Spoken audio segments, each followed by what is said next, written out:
डबरा भितरवार में खनन माफियाओं की सक्रियता बढ़ गई है। वो क्षेत्र की जीवनदायिनी सिंध पार्वती नदी से अवैध रूप से रेत का उत्खनन कर रहे हैं। क्षेत्र में जगह जगह अवैध खनन माफियाओं ने अवैध नाके लगा दिए हैं और जबरन वसूली कर रहे हैं। मुख्यमंत्री की घोषणा को खंड स्तरीय अधिकारी हवा में उड़ा रहे हैं। वहीं बारिश शुरू होने से पहले अंचल में अवैध उत्खनन गति पकड़ गया है और खनन माफिया बारिश शुरू होने से पहले रेत डंप करने में जुट गए हैं। इसी पर देखिए हमारी खास रिपोर्ट।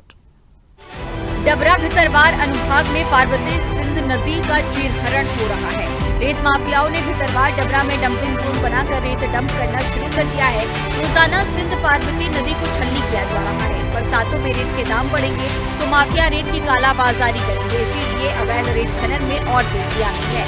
जिले के एसपी कलेक्टर पर पूरी जानकारी है, लेकिन अधिकारी मौन बने हुए हैं। इलीगल माइनिंग के काले कारोबार में व्हाइट कॉलर लोगों के शामिल होने से अवैध खनन नहीं रुक पा रहा है।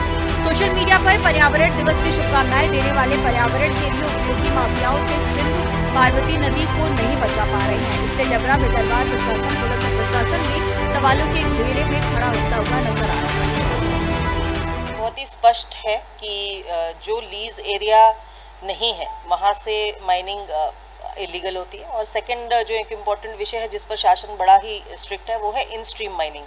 वो पूर्ण रूप से प्रतिबंधित है, चाहे वो हमारे माननीय एनजीटी का मैटर हो या शासन का हो। बड़े स्पष्ट निर्देश है। इन स्ट्रीम माइनिंग को हम किसी भी प्रकार से अपने ज़िले में नहीं चलने देना चाहते। और डबरा भितरवार जहाँ से हम लोगों को कुछ पॉइंट्स मिलते रहते हैं तो उस पर सतत हम लोगों की टीम कार्रवाई करती रहती है। वो कार्रवाई करती है।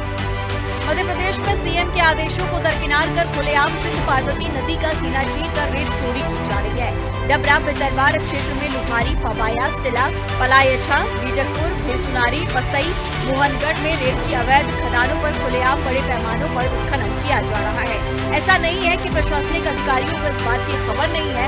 ये सब पुलिस और प्रशासन की मिलीभगत से ही संभव हो रहा है।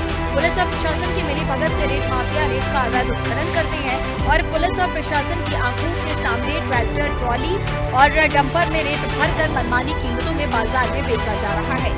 रेत कारोबार से माफिया शासन प्रशासन को करोड़ों रुपए की चपत भी लगा रहे हैं। उनके खिलाफ कोई कार्रवाई नहीं करता।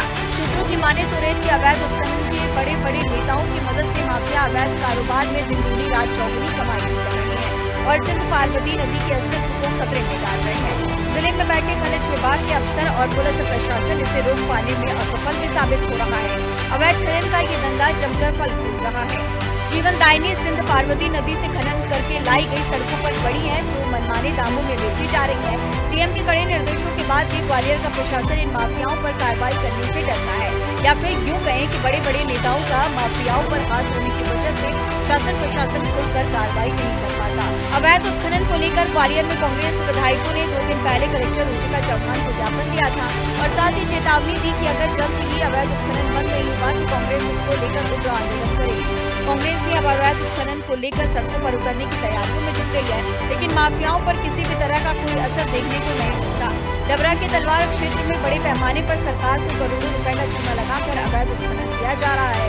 कांग्रेस के डबरा विधायक सुरेश राजे, ग्वालियर ग्रामीण विधायक साहब सिंह गुर्जर, ग्वालियर पूर्व विधायक सतीश सिकरवार ने 2 दिन पहले कलेक्टर से मिलकर डबरा के तलवार क्षेत्र में बड़े पैमाने पर अवैध उत्खनन की शिकायत की। बहुत ही गंभीर मुद्दा है। अवैध उत्खनन हो रहा है, सरेआम हो रहा है और इस अवैध उत्खनन को लेके डबरा विधायक जी आपके देख लीजिए साथ खड़े हुए राजे जी, सतीश सिकरवार जी, ये बहुत ही एक महत्वपूर्ण मुद्दा था। उसके संबंध में कलेक्टर महोदय से हमने बात की है। जैसे कि 9 खदानें हैं ग्वालियर सीमा में, जो 9 खदानों में 4 खदानें वैध हैं, 5 अवैध हैं। ये 4 खदानों की आड़ में 5 अवैध खदानें चलाई जा रही हैं जिसकी सिया की एनओसी उनके पास नहीं है। ओवरलोड गाड़ियां आ रही हैं जिससे रोडों की टूट फूट हो रही है और कई जगह आप जो देख रहे हैं कि गाड़ियां जब आती हैं रेता की भर के तो कई जगह एक्सीडेंट की भी नौबत आ जाती है। तो इन्हीं सारी बातों को लेकर कलेक्टर महोदय से मिले हैं कि तत्काल कार्रवाई की जाए। ये उत्खनन जो हो रहा है उस पर कार्रवाई नहीं होगी तो इससे प्रशासन को भी घाटा, आम जनता को भी घाटा है।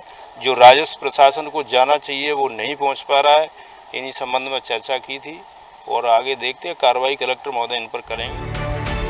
ग्वालियर के डबरा में रेत के अवैध खनन और परिवहन को देखकर कहा जा सकता है कि प्रशासन के अधिकारी आंखें मूंद कर बैठे हुए हैं। खुलेआम हो रही डंपिंग के खिलाफ कार्रवाई नहीं हो रही है, जिससे सवाल ये उठ रहे हैं कि क्या प्रशासनिक अधिकारियों की साझेदारी से ये पूरा खेल चल रहा है। हालांकि जिम्मेदार मामला उजागर होने के बाद रटाया कार्रवाई करने का जवाब देकर अपनी जिम्मेदारी से पल्ला झाड़ते हुए नजर आते हैं, लेकिन माफियाओं पर कार्रवाई नहीं होती, जिससे प्रशासनिक अधिकारियों पर सवाल लाजमी है। स्वदेश न्यूज के लिए 50 से